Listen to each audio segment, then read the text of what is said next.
વલસાડના તિથલ ખાતે વલસાડ સિટી મેરેથોનનું ભવ્ય આયોજન. દોડવીરોમાં જોવા મળ્યો અનેરો થનગનાટ. વલસાડના પ્રખ્યાત તિથલ દરિયા કિનારે આવેલા સ્વામિનારાયણ મંદિર પાસેથી આજરોજ વલસાડ સિટી મેરેથોન દોડનું સુંદર આયોજન કરવામાં આવ્યું હતું.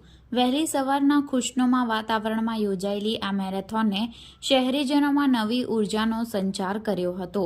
આ મેરેથોનમાં શહેરના યુવાનો, મહિલાઓ અને વડીલો સહિત મોટી સંખ્યામાં દોડવીરોએ ઉત્સાહભેર ભાગ લીધો હતો. સ્વાસ્થ્ય પ્રત્યે જાગૃતિ અને ફિટનેસ સંદેશ સાથે યોજાયેલી આ દોડમાં સ્પર્ધકોનો જોશ જોવાલાયક હતો. તિથલ રોડ પર દોડવીરોની ભીડના કારણે એક અદ્ભુત નજારો સર્જાયો હતો. આયોજકો દ્વારા સ્પર્ધકો માટે જરૂરી વ્યવસ્થા કરવામાં આવી હતી અને દોડના અંતે સૌએ એકબીજાને પ્રોત્સાહિત કર્યા હતા.